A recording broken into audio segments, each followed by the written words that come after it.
Let me tell you of the days of high adventure.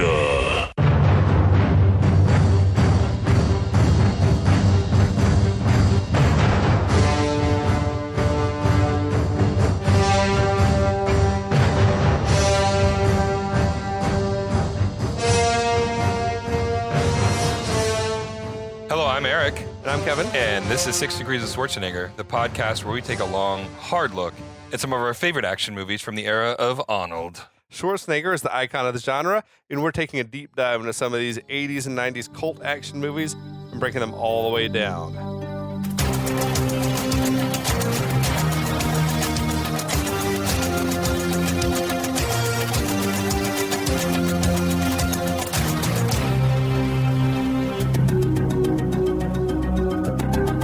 Oh my God, we're back.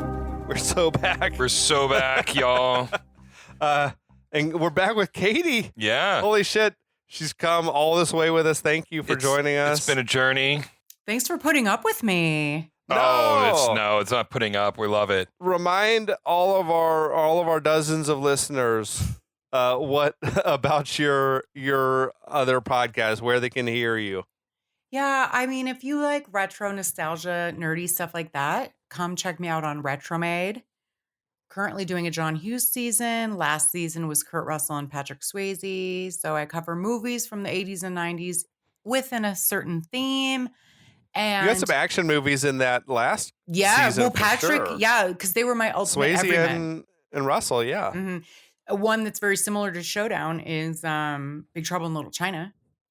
Remember that movie, you guys? I love it. Yeah. Love that movie. So yeah, Retromade. Come listen to, I guess like the thing that I do, I kind of set the stage for the movie discussion with trivia of the time that the movie was made. So, we all can escape our boring, mundane, stressful, crazy lives by going back to the 80s and 90s, man. So check us out. Yeah. Absolutely. Hell yeah. That's why I love getting back to because there's a difference to me for the golden age action movies, like the 80s and 90s action movies before PG-13 action movies became the norm. Like when you used to have R-rated. Yeah, all of the movies. Best action movies are always gratuitous violence, gratuitous nudity. Oh yeah, there's just the movies are so strange. For me, that era died with the fourth Die Hard movie, and that came out as PG-13. Yeah. And you're just like, when you get to the monologue that Justin Long has after they crash the car, and he is just railing against McClane, and they had to go in and redo the entire ADR. They removed all the F-bombs? Because of all the F-bombs, and they don't even bother to try to match the lips with what's being said. Yeah. And it was embarrassing. Like, I remember watching that in theaters going, this is an embarrassment. This is the day that classic action movies I feel died. like Michael Bay kind of killed the R-rated action movie, which is ironic because he had some good, Bad Boys and The Rock are amazing, but then he Bad Boys was good. Then it was like Armageddon and Pearl Harbor, and it was like, we can make more money if we make them PG-13. Yeah. Well, do you know it used to just be before PG-13 was a it was medium, just PG and R. PG and R. Do you know what the first PG-13 movie was? I covered it. We did. Was it Red Dawn? It was Red Dawn. It was Red Dawn with Patrick. Yeah, we did read it our own Red Dawn series. We did That's our own right. Red Dawn, I forgot about that. Rad flick. Yeah, I will never forget because when Harry Met Sally was rated R. Really? Because of words. Yeah. I mean, it was a simpler time. It was a simpler back time. then. Yes. But there was something charming about the R-rated action movie that those used to make money. I guess dudes or women or whoever used to go and watch that shit. Now it's like, no, we need the teen audience. I mean, look, man, my first R-rated flick in theaters was Die Hard. Amazing. Yeah. It's legendary. I don't know what my first R-rated might have been like Speed or True Lies. Yeah, my parents didn't take me when I was 7 years old like yours did. You fucking that explains why you are the way you are. So much about me. My first grown-up movie in the theater was, I think, Robin Hood, Prince of Thieves. Oh, okay. But that was a PG-13. Right. It was PG-13, but that was my first non-kid movie in the theater. Yeah, which was 91. I think the same year as this movie. Yeah. I totally watched Pretty Woman, like as a Oh, small, was that an R? child. Yeah, that was R. Yeah, that's that was R. definitely That was like R-rated. 1990, and Yeah. I'm like 9. Yeah. Okay, yeah. Who took you? Your parents? No, I think I didn't see it at the theater, so it was probably a few years later. So I was probably like 10 Okay. or 11. See, so yeah. Die Hard, on Die Hard, video. and Okay. Die Hard and Kickboxer were my first ever R-rated movies, but those were like on HBO or something, not at the theater. Yeah. We owned the Pretty Woman VHS. Same with Dirty Dancing. Actually, you know what's funny is like when we first got our VCR, Dirty Dancing was a 1987 movie. Mm-hmm. Patrick Swayze covered it. But by the time we, like in the Midwest, got a VCR and watched the movie, like I'm the youngest of 3 children. So I'm literally like probably in 88 or 89. Like I'm like 8 years old watching Dirty Dancing with my family because they're like, well, who cares? She won't know. And I didn't. She won't understand. And I did. And I didn't. Okay. Yeah, same. I remember watching that too, going, I don't understand why everybody's so upset. And it wasn't until years later that I'm like, oh. Yes. Same. I'm like, oh, that's what was wrong with Penny. Yeah. Okay. Oh, Yeah. I Mhm. see now. Mm. Yeah. But yeah, I love doing these movies because every person that grew up, I think, in our era grew up watching the same movies. Especially like dudes like grew up watching TBS and TNT and like the same action movies that used to play on loop. almost. Beastmaster, you like mean? Beastmaster? Fuck yeah. Rocky 2, Rocky 4. Rocky 4. For some reason, we talked about this when we were doing Rocky 4. For some reason, Rocky 3. It wasn't on TBS. Yeah. They didn't have the rights to that one. Yeah. So they would always show 2 and 4 back to back. Yeah. And I would watch them both, and I wouldn't know what I was missing in the middle. I'd be like, there's something I'm missing, because like there were things in the flashback in Rocky 4 and the music video like montage that I'm like, well, this is stuff I don't know about, but Yeah. I missed something here. Yeah. And I hadn't seen Rocky 1 at that point either. Oh, kids don't like Rocky 1, though. No, No, but- because it's an actual movie. Yes, yeah. But like Bloodsport, yeah. all those, it was like the same core Commando. Yeah.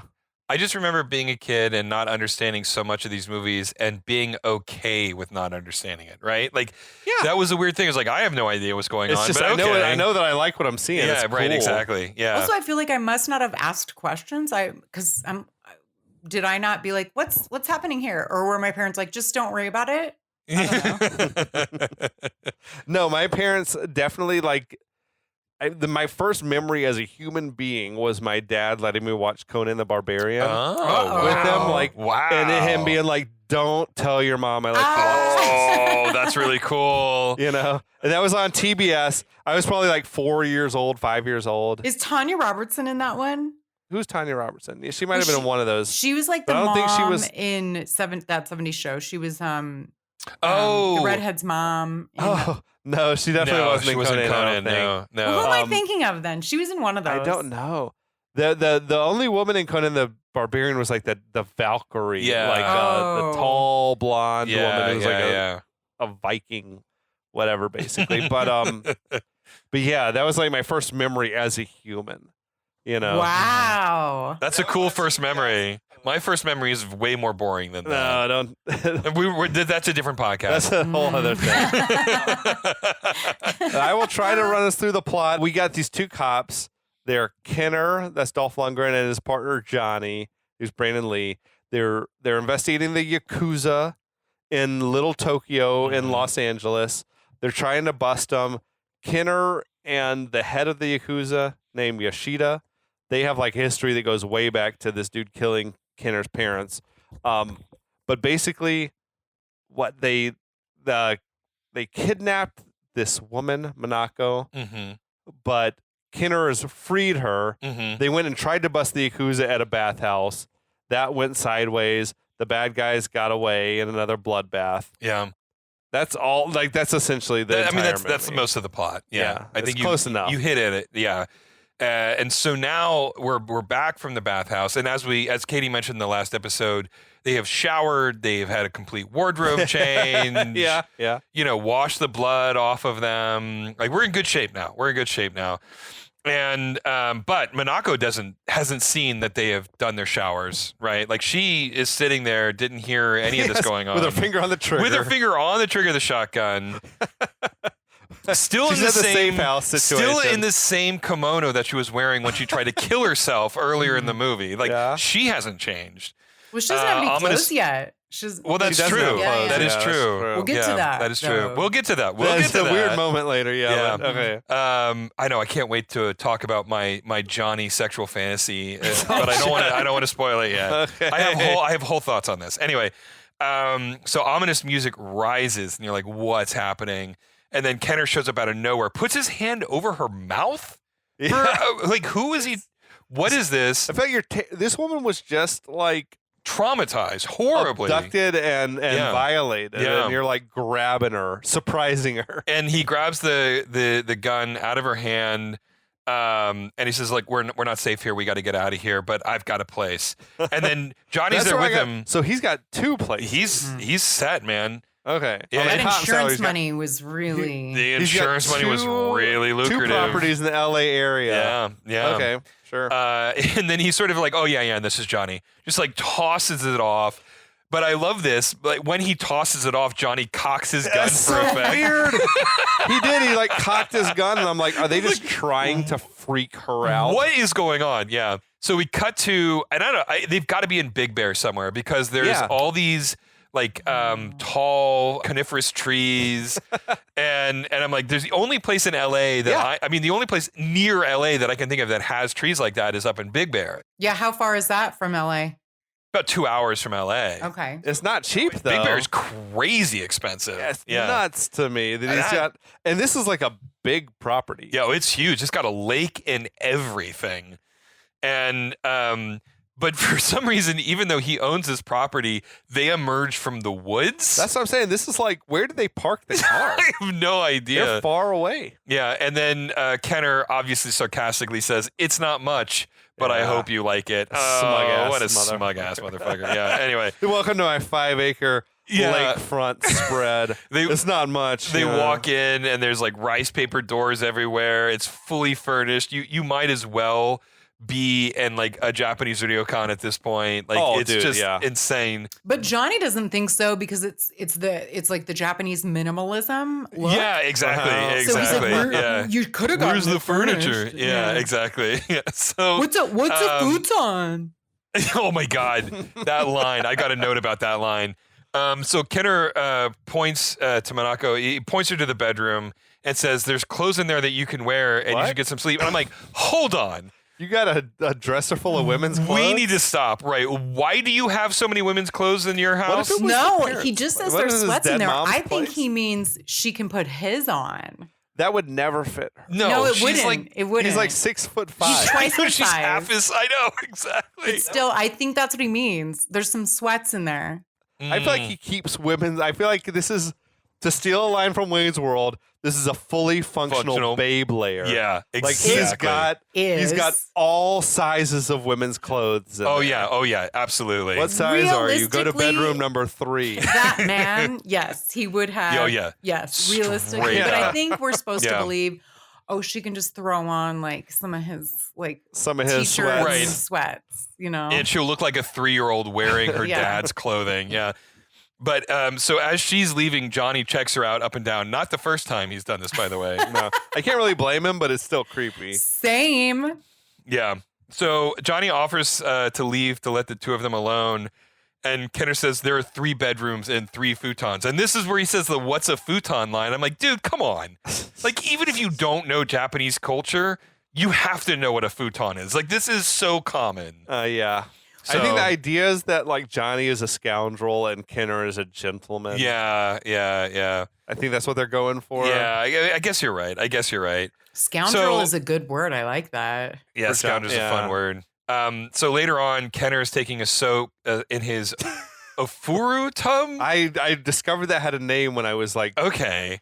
that's what they call the little like soaking tub. okay, the little so wooden soaking tubs. I know A that furrow like bath, yeah, it's a like that's furrow the tub tub. that's in an onsen, but like I didn't know that that Oh. had an actual name. It's in a furrow tub. Okay, He didn't I get love that. enough at the bathhouse. No, clearly not. He's no. moisturizing. He needs to wash off the bathhouse's blood. So he detects someone's approaching, and because he always has his 50 cal next to him, he grabs it and points it at Minako. He's just ready to blow her away, Right, man. just ready to blow her away. And she's got a robe on. And of course, it's got like kanji on it and everything. It's full up Japanese style. This is some wild shit. Dude, she apologizes for the intrusion and then says, this is a nice place. And he goes, I built it. Holy shit. She wants him so Oh, bad. I know. So she tells him to close his eyes, and then she disrobes, and we cut to maybe one of the worst body doubles I have ever seen. That wasn't in Tia my Carrera? life. It was definitely not Tia Carrera. It's like this giant wig. Oh my God, the wig is incredible. Well, the body double had a great body. Yeah, well, I mean, I think it was the body that Tia Carrera would have later in her career. But I appreciated how hard the body double was making sure that the wig obscured her face. Like, she got into the tub but was so aware of where the camera was. I was laughing just aloud at that. Also, I love how they're both in there naked, but like, why does she care? Well, the tub was so tiny. Yeah. What do you care if he sees you? You're gonna get it on. Definitely That's your like whole point. touching. You're definitely touching each other. Yeah, we man. know that this is happening. Yeah. Like, why did you ask him to close his eyes? Like, it was just unnecessary. But then we learned they didn't get it on there. Not, like, not I was in the like, tub. not in the tub. Were Right, you guys exactly. surprised by that? Didn't you think that was like definitely going to lead to something? I was waiting for some English patient. Yeah, she was in the mood for sure. She was putting it on in the full court Then press. she somehow goes back to her own bedroom. They didn't do anything, really? Yeah, No, I mean, don't come buy that. on. Like, she didn't even give him a handy. Come on. So anyway, she asks why he rescued her from Yoshida's mansion, and he says it was the right thing to do. And they have this conversation about, like, most people only do the right thing when it's easy. And she's like, I should have quit my job at the bonsai club, but it was easy money. And then she says, you know, it's a hard thing to do the right thing for the right reasons. You're a rare man. And then they just fucking lust at each other. They just like, stare at each other. Oh my God, it's crazy. I do feel like that's the closest thing to like a deep conversation that anyone has in the whole movie. In the whole movie. I mean, You have fantasies about getting in a tub with Dolph, don't you? I don't know how. Hey. Like, that's an impossibility that they didn't just like ravage each other. I know. Yeah. Dude, like, come on. Like, not even a handsy, really? I mean, just, I swear to God. Anyway, so that horrible break in fiction took me out of the movie. Yeah, it was a weird because then what we got was kind of weird. Really weird. Like, we're about to get to that. Yeah. So Kenner is asleep on his futon, and Minako, like, she just walks in, and Kenner almost shoots her again. Like, why do we revisit this? Like, we know. I mean, anyway. Also, she's trying so hard. Laying it on that thick. It was like Kelly Preston and Twins when she was like just putting it on Arnold. She was like not going to take no for an answer. Right, exactly. He's just like, nah.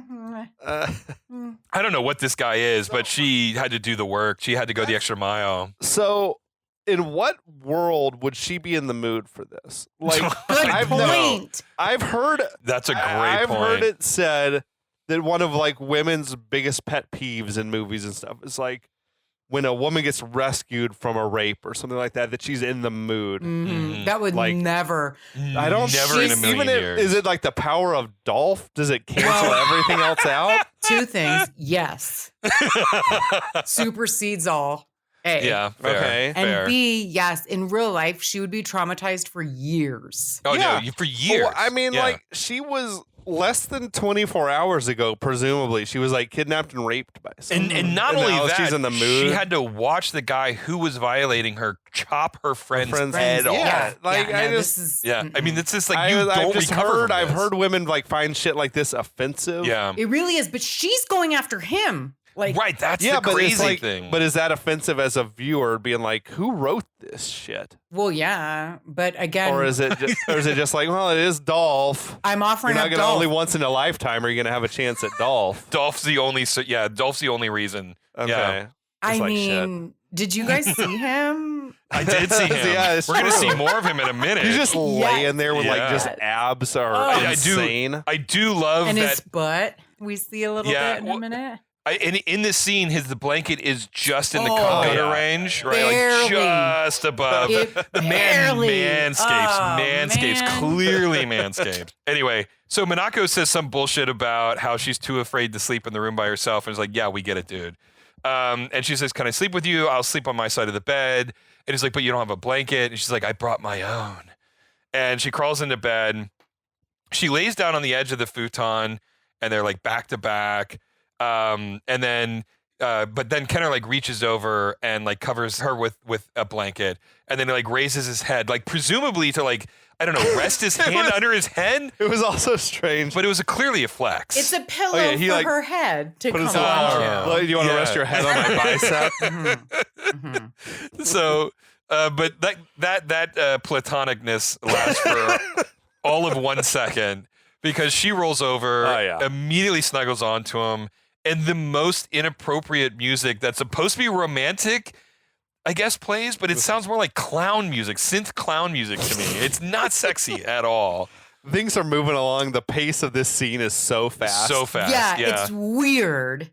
It's super weird. So he plays with her hair, and she wakes up, and she starts feigning like she's asleep. I'm asleep. What? Right, and then she wakes up, and they start kissing, and then it's the most awkward sex scene, like short of The Room, quite frankly. Yeah, how do you fuck this up? Yeah, right. How do you fuck up a sex scene with Dolph Lundgren in it? Oh my god, he seemed bored. Yeah, he seemed did seem totally bored. He really did. Her acting. She had a weird time. Like, I don't. She was tossing her hair around, and like, it took like 60 seconds though from her entering the room to him entering her. Yeah. Like, oh god. And then say the line. What's the line? Oh yeah, the single entendre. Oh yeah, that's right. After they're done, she rolls over to him and says, I saw you coming that time. No, she said, I heard you coming that time. Oh, I heard you coming that time. Which That's was right. even worse because it mixed the verb Yeah. from the previous. Oh, God, So, you're right. I mean, that was just so bad. It was so bad. Oh, I mean, God. like, I don't know how you screw up a sex scene with those two beautiful people. Dude, I just... he gave her the best 15 seconds of her life. With Dolph Lundgren, all you need is 15 seconds. As we will learn. Yes, indeed. So, post-coital bliss, we cut to outside, and there's a bunch of Yakuza goons surrounding the cottage. How they figured this out, it's unclear. Yeah. How did they find his place that quick? Not unexplained. There must have been a subplot where there was like a leak in the police department or something. I agree. Because otherwise, Very good point. Yeah. There's no way they could find him that quickly. No, I mean, you got to imagine that at least they went to they went to his main place maybe, but there's no one there. Yeah, I've got to believe that someone's on the take in the department, right? Mm-hmm. Like, it's just absolutely. So for no reason, Kenner is aware that something is going on outside. Like, there's no way he could know this, but he's got that sixth sense. He's got this action hero sixth sense. Yeah. He stands up, and this man has a great ass. There's no question about it. Like, you cannot deny that. Like, Dolph ass. Yeah, it's great. They almost showed every bit of him, and I was like, oh. You got 90%. You got 90%. That's all you're going to get. Naked still, he grabs his shotgun and his bandolier and a piece of underwear. No, they were like shorts. They were like literal shorts. I don't even think that was underwear. I think that was just it boxers? like shorts. They were just they were just basketball shorts, like old school short basketball shorts. So he goes out and warns Johnny, but Johnny's already awake and he's looking out the window.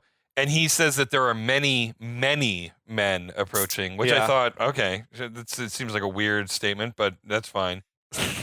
Johnny asks where Minako is, and Kenner says that she's in his room, which draws an eye roll from Johnny, and he's like, ugh, I knew that was going to happen. See, I think he was jealous. Yeah, I got jealousy in that. We're going to get there. We're going to get there. Okay. So Dolph responds, she was frightened. But then Johnny has a rejoinder. Yeah, Johnny has a rejoinder. Is like, dog, I saw you strip down for the hot tub. I'd be frightened too.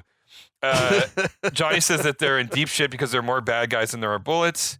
Kenner gives Johnny him champ. Yeah, that's true. He calls him champ again. Everybody drink.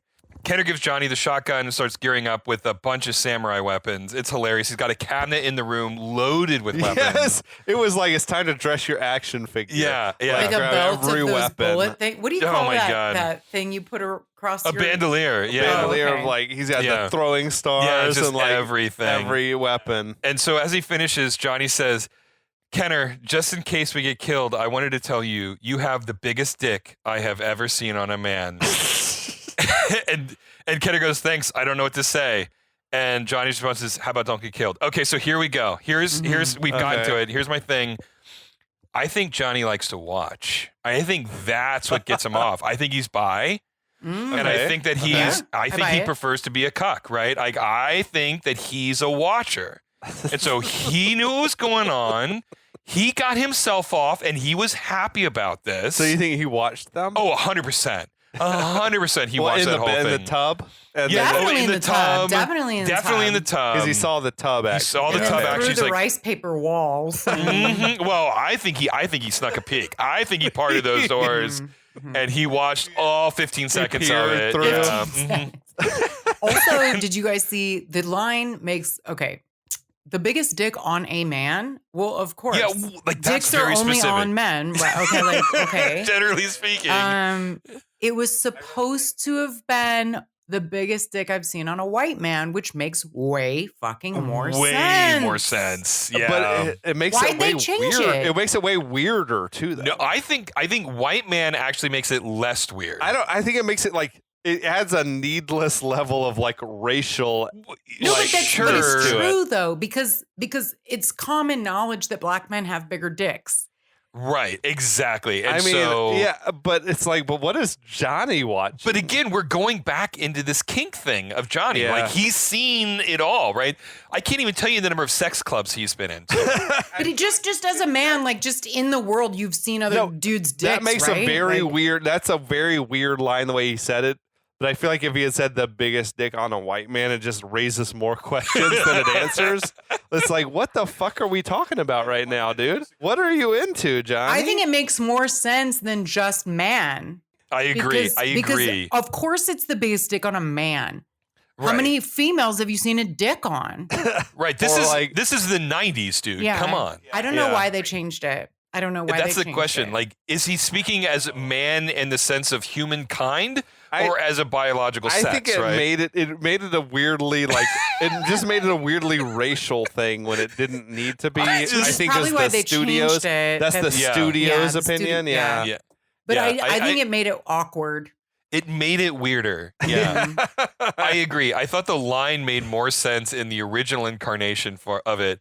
But needless to say, that line to me told me everything I needed to know about Johnny's He character. watches a lot of dicks. He's into it. And this is the reason why he never fits in any police department because his kinks get in the way of his job. He makes all his partners He makes uncomfortable. exactly. He talks about his weird stuff, and that's fine. I'm not kink shaming here, but this is the 90s, and people aren't as comfortable with this kind of Okay. stuff as they used to be. And so, like, Johnny is getting an opportunity to get his rocks off very happily. He's not jealous. He's happy for them. This is what he does when he goes to the sex clubs, right? I've thought a lot about this. Also, though, why was that line in the movie at all? Who was like? Because Right, I know. I don't Yeah. think the No. Dolph was like, I want somebody to talk. That's a Stallone deal. Yeah, Like- straight Yeah, up, that that's would be a true. Stallone thing. Yeah. Like per Tango and Cash, but I want to comment about how big. how well endowed I am. like yeah. you can assume that he's well endowed just because he's tall and big. Mhm. Like I don't know. I thought it was a weird. It was a weird It was line. straight. It was all regardless. around strange. It was just a weird He moment. It could was have a just weird said, moment like, in a weird movie. Score it, big dick, dude. Good for you. Like, Thumbs up, bro. Sweet dick, bro. good for you. Sweet dick, bro. Sweet You know? dick, bro. I don't know. Well, the funny thing is, it's a Danny McBrideism, right? Like I'm watching Righteous Gemstones Yeah. right now. Mhm. I have never seen more male nudity in anything before in my life Yeah. outside of Righteous Gemstones. Yeah. And props to Yeah. him for like breaking down that glass ceiling, I feel like White Lotus and Righteous Gemstones are like bringing the dick back. bringing They're the dick freeing back. The dick and yeah, they're balls. freeing the dick, and Mhm. And like there's a scene in Righteous Gemstones where like almost that exact same line is said in a locker room, and I'm like, oh fuck, okay, this movie's just ahead of its time. Yes. Yeah, maybe 91. Yeah, exactly. Breaking down boundaries. Breaking down boundaries. That's exactly what it is. Anyway, so now that I know who Johnny really is, Okay. the baddies start busting in. And Kenner immediately just murders a bunch of them with his ninja weaponry. And he, again, presciently knows where guys are on the other side of doors. Look at that. He's got a superhuman gift for killing Asian people. Absolutely. And Specific. So, just like, it's crazy how many guys that they kill just with ninja weapons. And I love this line as the resident video game nerd on the podcast. Nice. It's like one of those video games. You just defeated the first wave. And I have a note here that's like pretty meta for 91. My note is, it's amazing how some things never change. Yeah. Like, I was like, oh my God. Yeah. So anyway, outside, Sato is yelling a command in Japanese and the goon starts firing. Kenner and Johnny hit the deck. We don't know what Monaco's doing. Like, she's still presumably post-quarter bliss in the bedroom. Best 15 seconds of her life. We already know she can't hear gunfire. Right. We know that, yeah. She's getting dressed in the sweats because she was. That's true. Yeah, that's right. Right? Doesn't she come out in low some key, weird... She looked great later in the little tank top and sweat shorts or whatever. Anyway. So Johnny starts shooting while Kenner crawls to the cabinet and he grabs a crossbow. A crossbow. This is great. Oh, hell yeah. Johnny shoots a bunch more bad guys as they start breaking the house. They think they got the upper hand until they hear Monako screaming and then Sato shouting something in Japanese. At this point, Kenner goes low. He lowers his weapons and he goes, "They win." Dude. Dark moment. You can't show me a crossbow and then no one ever gets shot with the crossbow. I know. That was such brutal. a tease. What a tease. I don't even remember the crossbow. I think I was still just like in awe of the Dolphness. That's true. Of it all. That's true. Oh, dude, because he's in those short shorts this entire scene. Yeah, he's like killing guys, like flexing everywhere. I think his junk was probably fully hanging out the leg of the shorts. So at this point, Sato and a bunch of goons, they enter and they have Monako as a human shield. And I do appreciate, like, okay, so do you think in all of this she had the presence of mind to grab a pair of shorts and a tank top, both of which happen to fit her? Or and I like this better. Where'd you find that little tank top? Right. But I like this better. I like the idea that the goons had enough care to dress her. No. Because they didn't dress Dolph. We'll see, because he's naked for a few scenes. Right, exactly. Yeah, interesting. Well, I'm trying to think, like, okay, those I don't know what, do you still call them wife beaters? On this podcast, I guess we do on this podcast. We're in the 80s and 90s, so that's what they were called in the 80s and 90s. God. Okay. So, like, I feel like those out of the package are very small. So, like, I feel like you want to stretch them out. You want to have side on her too. I feel like if there was a brand new one, sure, I could put it on and it would maybe fit for. Yeah, I don't know. But also, like, his shorts were so short. I believe that they would fit. They would fit her too. She had a little ass on her. Yeah. Might I add that these Adonis men, their waists are tiny, like tiny. They are. Like, they're like 30s. They're like 30 waist. It's unbelievable. Like most women, you know, like a 25-inch. Yeah. So my point is, she could wear those shorts. I mean, full disclosure, if Tia Carrere weighed more than 120 pounds in this movie, I would be unbelievably amazed. I mean, like, she was 100 pounds soaking wet. She's a $105, I guarantee. Yeah, because she's short, too. Yeah. Anyway, we're getting way off track here. They disarm Kenner and Johnny, and they take him captive. And then, for no reason, they burn his house to the ground. Just burn it to the ground. Oh, that really was a big fat bummer, and you could see it. He was like, "Aw." Oh, there's going to be hell to pay, though. Oh, there will. Oh, there's going to be hell to pay. So now we cut to, and wait. I guess Yoshida has previously said, "I want Kenner's head." Head, right?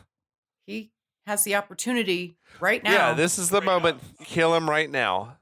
pop one in Johnny's head, pop one in Why are Minoko's they head. bringing them? Why are they Bring him alive. Yeah. burn him alive in his house? Like, why are they cut his taking head them? off, burn his Yeah. body in the house. Right, exactly. So like this is like a big plot error, I guess, for me. I was like, okay, if you really want him dead, he'd be dead. Yep, Yeah. I agree completely. Yeah, it's a complete Sato should be the one cutting off his finger. Like Yoshida was like, I told you, I just want his head. I don't care about his massive cock. Just bring me his head. Bring me his dick. So That too. We'll make a mold of it. yeah, exactly. So 2 hours later, after they're driving back from Big Bear, they're in the junkyard and they have Kenner and Johnny, and they're both like strung up torture style. They're like in the torture area of the junkyard. And they're on like these inclined metal platforms. And this is my favorite part. Is it crazy they had 2 torture platforms? Yeah, 2 torture platforms. It's Ready an to go. inversion table. Are they that situation. often and torturing more than one person that we got to build 2 of them? I feel like that they had like 20 in storage and they only needed to grab 2. Okay. Yeah. But the thing that I love, and this is really kind of racist actually, is they have acupuncture needles Yeah. in their chests with the little. Would that even work? No, they're so. I've done acupuncture. The needles go so shallowly into your skin. You're not electrocuting anybody with those. I feel like that was just vaguely racist. It was just vaguely racist. Yeah. So, But you can kind of buy it if you don't think too much about it. It's like, oh, it's into the muscle, and then the electricity. they hit into a the muscle. certain Yeah. spot. Yeah, that's fair. Yeah. but I mean, like, I'm just glad that they didn't put him on Johnny's nips because I think he would have enjoyed it. Just saying. Well, this is the first time they're both inexplicably shirtless too. So like, to be fair, Johnny was like shredded up. Yeah, he was shredded. Yeah, that's He what I'm was. saying. He just like, looks tiny next to Dolph. I know. is that why? Like, yeah, I kept at that point. I was like, why didn't we get more? He was a sexy dude. Yeah, like he's a why good wasn't he in guy. a tank top earlier or whatever? Yeah, I mean, you know? look, I'm there with you. I'm 100% agree. Like, there was a missed opportunity, and we're just going to have to accept it and move on, and that's okay. So they're strapped to these like beds of metal, and Yoshida introduces them to the Master of Pain, who is his expert interrogator, and this guy is like classic Fu Manchu villain guy. He was in Big Trouble in Little China for sure with the big meat cleavers. Yes, he was with the meat cleavers. That's Oh. right. I didn't. That should have been Al Leong, though, It sh- reprising his role from Lethal Weapon, who Mhm. was like the same setup where he was shocking Riggs. Missed opportunity. Yeah. Although that guy's eyebrows are something to behold. Yeah, I true. wish I had his eyebrows. Those are amazing. So Yoshida gives the command, and the Master of Pain shocks them, and they both scream appropriately on the thing. What is it like to be an actor who is pretending to be tortured? Yeah. Like on the set while you're doing this, it's got to feel so silly. You got to feel stupid. You got. I mean, You're shaking yourself on the thing. But anyway, it works. They're tortured appropriately, and then Johnny goes like, "We don't know anything," and Kenner's like, "Just save your breath. Don't even worry about it. He's gonna do this anyway. Don't even beg." And then like Johnny's like, "Beg? Fuck you!" Like, which was a weird. Even strapped to a metal bed, he's still trying to quip, right? He's trying to be like the charismatic guy. It's not like they're interrogating them for information. No, they're just torturing them. Yeah. I don't know what he wants to know. I don't know Yeah. what they're getting out of this. So Yoshida gestures and they shock him again, more screaming. And then Johnny says, in between cooking cycles, you're supposed to baste us. And then Dolph goes, "That's right, you fucking idiots." Dolph's delivery was weird. That was It weird. didn't seem to fit the tone. It was You fucking idiot. Yeah, it was just I agree. I don't know. Anyway, so Yoshida starts talking shit about Kenner's dad and his family's honor, and then Kenner spits in his face, which is appropriate. So Yoshida says it's too bad that you didn't get to know your father better before he killed him. At which point, the Master of Pain shocks him again. It's like, ooh, that's a burn. So Yoshida taunts him more, and he says, like, at a high enough level, your muscles are going to tense so much, they'll snap in two. Is that a thing? Is that a thing? Can muscles snap in two? I mean, Well, they can tear. Snap. I guess. I guess. Like, yeah. I don't know. Just like, anyway. Sure. So Yoshida says, like, look, I'm going to watch from my private location. And he grabs Minako by the wrist and he drags her out. So this movie is full of kinks. That's crazy. Yoshida is like clearly a video kink guy. Yeah. Mhm. Right? Like Yeah. straight up. Like Yeah. he gets off more on watching them through a video than actually being there. We'll get to my theory in a moment. Oh, we but got more yes. theories. Yeah, Okay, I yeah. love this. Yeah, he's into this. So he drives Minoko out. They get shocked again, and the other goons laugh maniacally. And then, in classic 80s and 90s villains, everybody leaves, assuming that it's going to be okay. What the fuck? Again, if you want his head, chop his head off. Have they never seen a movie? Yeah, just fucking take it. Like, yeah. it's just be done with it. We're all gonna leave you alone with this one person. Like, have they never seen a James Bond movie? No, or I know anything? clearly. I want you to die, Mr. Bond. Well, that means I'm not gonna. So outside, all the goons are standing around their cars. Already, like I don't know. Did they have? I guess they have the CCTV set up beforehand. The technology blows my mind. Yeah, right. He's got a live feed of the torture chamber in the limo. So Yoshida says that it's very American to be watching a movie in the back seat with a beautiful girl, and the only thing that's missing is popcorn.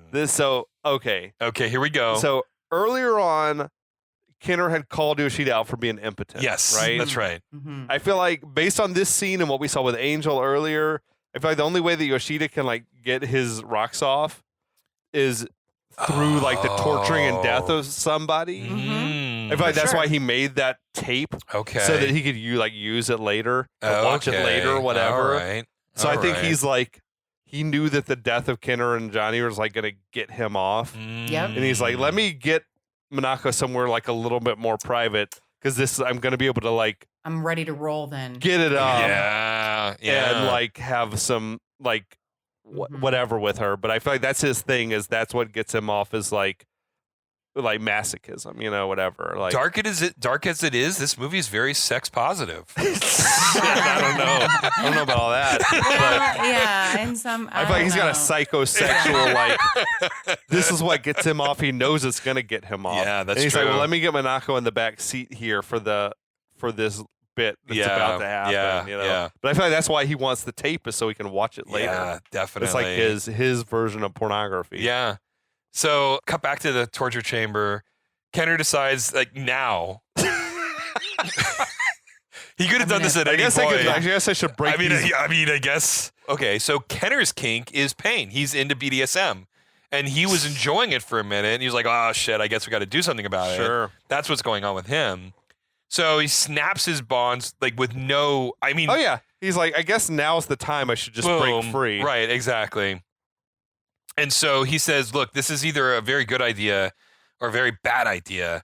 And then he grabs the Master of Pain, shoves him into Johnny right as the shock therapy starts, and electrocutes the Master of Pain. Mhm. And for whatever reason, the Master of Pain is the only one who dies. Yeah. Yeah, this was extremely like shaky. I mean, Yeah, Is there like a yeah. world in which that he's killed but they're both fine? Right. I guess. They're younger and stronger, I suppose. I guess. But they don't have Than that he guy's is. eyebrows, though. So this is a thing that just fascinates me. I don't know what it came up on an earlier podcast, Mhm. but the word like to electrocute someone. If you've been electrocuted, that means that you definitely died. Okay. Like electrocute, like has the same thing as execute. Like it means Oh. you're dead.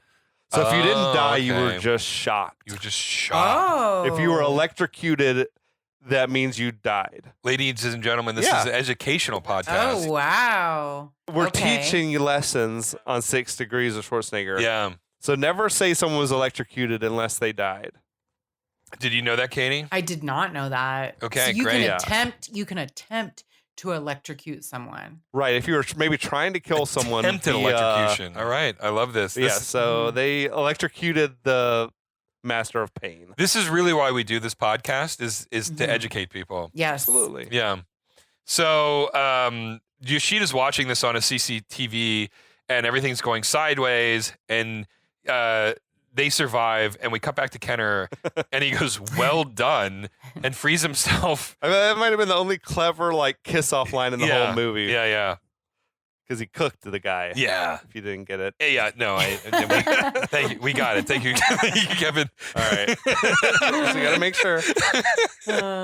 So anyway, Yoshida orders the goons to hide and get ready for battle. His limo drives up. One other Yakuza, I love this part. Most of the cars drive off, right? Mhm. And one goon stays back, gets into Kenner's car, drives it 10 feet, stops, and then gets out and runs away. And they had the Impala back somehow. Yeah, they did have the Impala back. Oh, out of sequence filming Yes. again? Because he drove away from the mansion in that car, and then they Yeah. had it again. Maybe they recovered it at his place. That's all I can imagine. I don't know. Yeah. But sure. Okay. Yeah, Yeah, they laid the trap. that's right. Obvious trap is obvious. Obvious trap is obvious, It's like, everybody. We're just going to plant the car in the middle of this open area. Mhm, Sure. Okay.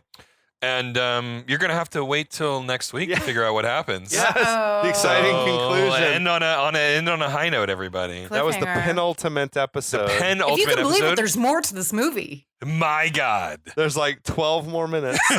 We got 12 A lot's more going to minutes. happen, though. Actually, a lot gonna does happen. And- It does. Like, it yeah. really happens Yeah. very Yeah. fast. Yeah. But you're going to have to wait. You're going to have to wait. It's Katie, are you going to come with us to the end? I am. I got to tell you guys, I got to get a refill. My Pinot Grigio is gone. Oh, That's okay. no. I'm going to go top off, too. All right, I am slowed down. So Okay, yeah, you gotta drive I tonight, got to I drive, think. so I have slowed down. But I will drink in responsibly. spirit with Mhm. y'all. All right. Well, awesome. Okay. But until next week, thanks, Katie, for coming on with us It's been and great. for going down this crazy journey. Crazy See you journey. next time. Yeah, we'll be back.